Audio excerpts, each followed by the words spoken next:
예, 이번 시간은 한태근의 상표 이야기입니다. 예.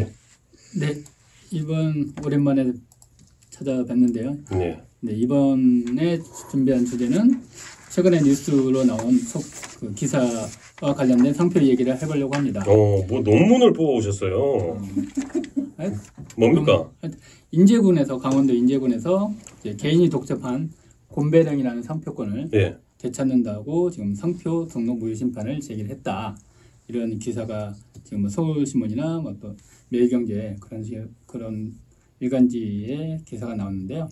그래서 한번 찾아봤습니다. 그래서 보니까 일단 뭐 곰배령이 어디 지역인지는 아세요? 인제 있죠. 네, 강원도 인제군. 원래 알고 있었어요? 난 몰랐어요. 그죠? 제가 그 인제에서 군 생활을 했기 때문에 예, 곰배령은 잘 알고 있습니다. 그렇구나. 저도 솔직히 잘 몰랐습니다. 저는 처음 듣습니다. 네, 곰배령이 있다는 전봉산도 처음 듣고. 네.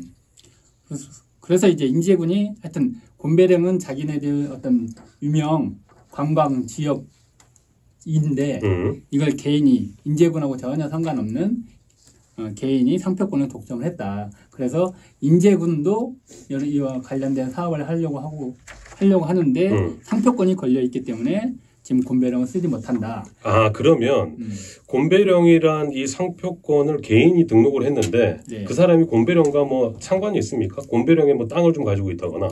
땅 가지고 있는지는 모르겠지만 네. 그 사람의 상표권자의 주소지는 서울 여의도. 여의도? 네. 그럼 이걸로 뭐 사업을 진행하는 건 아니네요.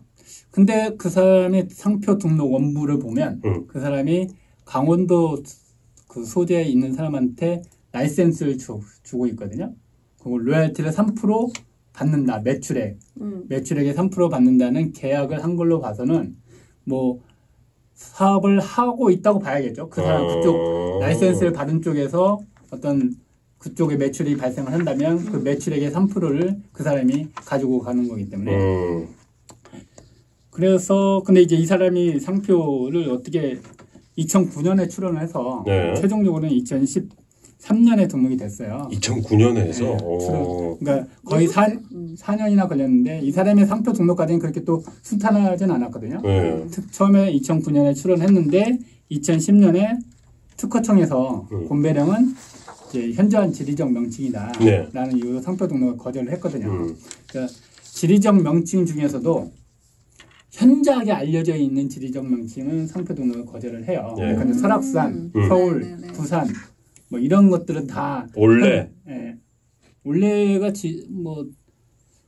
지리적 명칭. 오케이, 원래 빼고 그러면 오케이. 하여튼 제주도 뭐 이런 식의 지리적 누구나 알고 있는 지리적 예. 명칭이면 상표 등록을 거절을 하거든요. 그래서 특허청에서 곰배령도 그러한 현저한 지리적 명칭이 해당되기 때문에 상표 등록을 거절을 했는데 네. 이 사람이 변리사도 선임하지 않고 직접 특허 심판원에서 그 불복 심판을 하고 근데 특허 심판원도 이건 현저한 지리적 명칭이 맞기 때문에 특허청의 거절 결정이 옳다라고 해서 기각을 했는데 네. 특허법원에 또 심교일 취소 소송을 제기를 해요. 근데 특허법원은 결국 뭐뭐뭐 해서 현저하지 않아서 곰배령은 지리적 명칭은 맞지만 이게 누구나 알고 있는 현저하지는 않다라는 로 상표 등록이 허용되어야 한다라는 취지로 했죠. 그래서 2013년 거의 4년 만에 상표 등록이 된 거죠.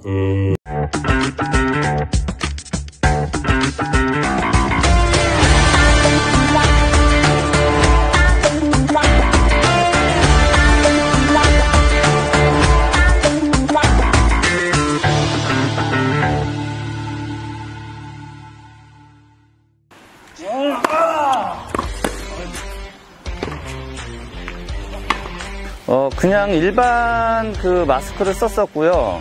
운동하면서 호흡이 좀 쉽지가 않아서 굉장히 좀 힘든 부분이 좀 있었는데요. 이제 귀 이쪽에 이제 조절 장치가 없어서 조금 귀가 좀 아프고 했었는데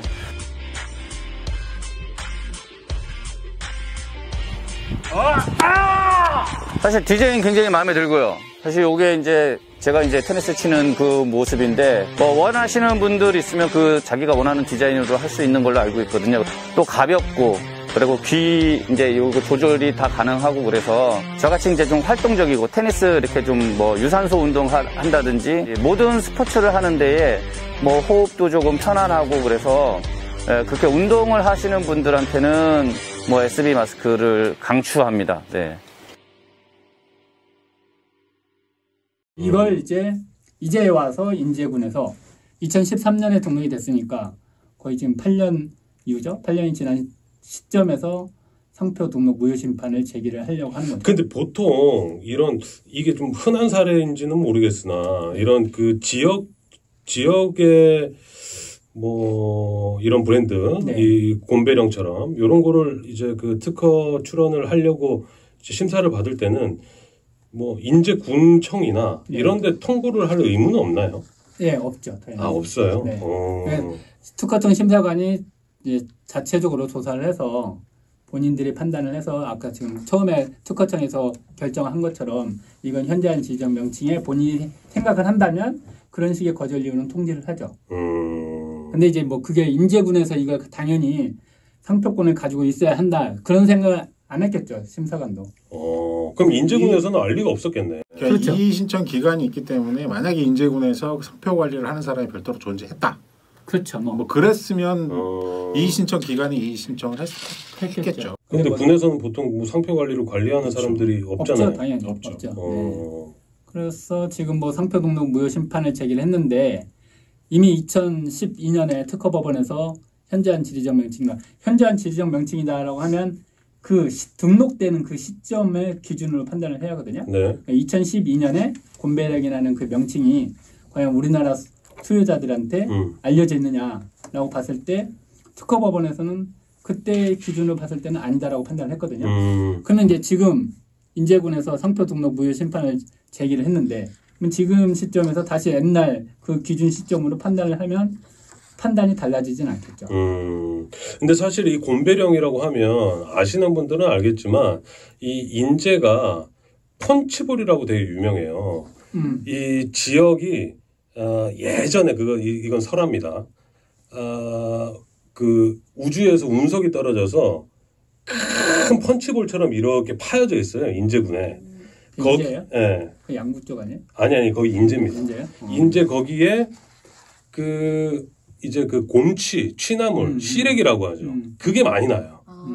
그래서 거기 막걸리 이런 곰치나물 요런 거를 이제 곰배령 브랜드로 해가지고 판매가 전국적으로 이제 이루어지고 있는 거죠. 근데 요런 사업들을 이제 할 수 있는 거네요, 이 사람은. 그렇죠. 이 상표권자는 그래서 그 인제군에 있는 그 개인한테 아마 사업하시는 분한테 실질적으로 그렇게 물품을 판매하는 농산물을 판매하는 업자한테 라이센스를 주고 거기에 대한 매출액을 받고 있는 거고요. 그리고 다음 이승수 이건 뭐예요? 곰배령 상표. 등록권자 그러니까 이승수. 상표권자가 원래 이규환 이 사람이었는데 이제 이승수 이 사람이 이제 술 쪽으로만 상표 등록을 또 가져온 거예요. 술? 그러니까 이규환 이 사람이 술 그쪽으로도 상표 등록을 가지고 있었는데 팔았나? 이승수 이 사람이 취소 심판을 제기를 했어요. 그러니까 상표를 등록만 해놓고 실제로 사용을 안 했다라는 취지로 상표 등록을 취소시키고 자기가 이제 상표 등록을 받은 거야. 그래서 지금 곰배령은 대부분의 농산물은 이규환이라는 사람이 가지고 있고 술 쪽은 이승수라는 사람이 가지고 있고. 근데 이게 인제군에서 이미 뭐 3심까지 간 거를 네. 상표 등록 이 무효 심판을 뭐 제기나 할 수 있겠지만 그렇죠. 이게 네. 인제군에 넘어올 수가 있습니까? 현실적으로? 현실적으로 좀 어렵다고 볼 수 있는데 한 가지 키포인트가 또 있어요. 주요. 뭡니까? 뭐냐면 상표법에 그러니까 현재한 지리적 명칭은 상표 등록이 안 된다. 그러니까 상표 등록 시점에 원칙적으로 상표 등록이 안 된다라고 한 것이 있고 또 하나 상표 등록 무효 사유가 하나 뭐냐면 후발적인 상표 등록 무효 사유가 있거든요. 후발적인? 그러니까 상표 등록 이후에 그 명칭이 현재한 지리적 명칭이 돼버리면 이것도 또 무효 상표 등록. 근데 그거에 대한 기준을 어디에다 둡니까? 그러니까 상표 등록 이후에 그 곰배령이 얼마나 알려져 있는 그 시점이 되겠죠. 그러니까 지금 시점이 되겠죠 아마. 아니 그러니까 그 기준을 어디에다 두냐 이거죠. 얼마나 더 유명해졌느냐를 어떻게 그걸 수치화할 거냐라는. 싸우지 마. TV 얼마나 광고를 많이 했느냐, 얼마나 곤배령에 사람이 많이 와서 많이 방문을 했느냐 그런 걸 가지고 있죠. 그러니까 방문한 그런 것들은 그 곤배령을 찾아가려면 예약을 해야 하거든요. 그러니까 당연히 1년에 몇 명씩 왔다는 건 확인할 수가 있고 그다음에 방송에 곤배령이 또 얼마나 많이 나왔느냐 그런 것도 찾을 수 있고 그러니까 그런 제목도 있더만요. 아까 보니까. 네, 뭐 TV 드라마 뭐 그런 것도 있고 그러니까 그런 자료를 종합적으로 가지고 이제 판사나 특허청의 특허심판원에서 판단을 하겠죠. 근데 그게 만약에 안 된다고 했을 때 안 되면 아직도 현저한 지리적 명칭이 안 된다고 하면 상표권은 못 뺏는 거죠. 그러면 예를 들어 인제군에서는 네. 이걸 써야 할 뭐 의무가 있어서 꼭 써야 되겠다라고 한다면 이 상표권을 살 수가 있습니까? 그렇죠. 이기환 이 사람이 판다면 보통 이 판다면 한 어느 정도 됩니까? 얼마 정도 팔겠어요? 본인이 상표권자라고. 아, 내가 만약에 이 사람이다. 네. 곤배령이라는 네. 이 상표권을 네. 가지고 있다. 네. 저는 한 1억이면 될라나? 제 생각은 이기환 이분의 입장에 생각하면 1억은 적을 것 같아요. 1억은 적다. 많이 적을 것 같은데 지금도 라이선스 피만으로도 매출액의 3%인데 물론 그 곤배령이라는 브랜드가 아직 얼마나 알려져 있는지 모르겠지만 매출액이 3%니까 매출액이 뭐 그러니까 보통 전문가 입장에서 어느 정도 금액을 불러야 지금 이런 상황이면 뭐 다 안 된다고 했을 때 네. 5억에서 10억금은 부르지 않을까? 물론 네. 아 근데 요거 지금 이규환의 곤배령이 존속기간 만료일자 2023년인데 10년 또 연장하면 돼요. 연장이 돼요? 돼요. 네. 아, 상표동종 무효 심판을 했을 때 인제군의 손을 들어준다고 한다면 네. 그러면 이 사람은 그냥 네. 아무것도 받지 않고 토해내야 되는 겁니까? 그렇죠. 그건 좀 그렇네. 아 근데 가능성이 제가 봤을 때는 여태까지 영업 잘하고 있었는데 갑자기 이거 근데 취소하는 것도 그러니까 등록 전에 알려져 있다. 현재한 지리적 명칭은 아니다라고 판단했기 때문에 특허법원에서 그건 뒤집을 수는 없을 건데 등록 이후에 현재한 지리적 명칭에 해당된다. 요 무효 규정이 하나인 게 사후적 무효 사유에 해당될 여지가 있기 때문에 이 부분은 좀 판단을 받아봐야 얼마나 인제군에서 이 홍보를 많이 했는지. 이제 인제군에서 상표 그거를 했다라는 건 그만큼 곤배령이 많이 최근에 많이 알려졌다라는 것들이기 때문이겠죠. 네. 그래서 그러니까 무효소송을 제기했겠죠. 인제군에서 무효 심판을 제기를 하는데 과연 사후적 무효 심판 사유를 주장을 했을지는 모르겠어요. 했겠지. 근데 사실 인제가 내린천도 있고 뭐 그 가볼 곳이 많습니다만 강원도 내의 이 시군 구로 따졌을 때는 네. 이 관광객이 그렇게 많은 동네가 아니에요. 원래 그렇죠. 가기가 좀 힘들잖아요. 가기가 힘들고 그 미시령 곡의 그 길이 지금은 닦아졌는데 예전만 해도 그 못 가요 정말 멀미나고. 아무튼 이 지역 활성화를 위해서 인제군이 곤배령 상표권을 되찾으려고 좀 애를 쓰는 것 같은데 어떻게 될지는 요거 한번 지켜보고요. 네. 이렇게까지 논문을 뽑아올 내용은 아니었는데 아무튼 A4를 뽑는다고 오늘 수고했던 B급 인생과 매니저님 고생 많으셨고요. 강한 특허. 강한 특허. 예? 피곤하면 집에 가랬더니 아직도 의리가 있어서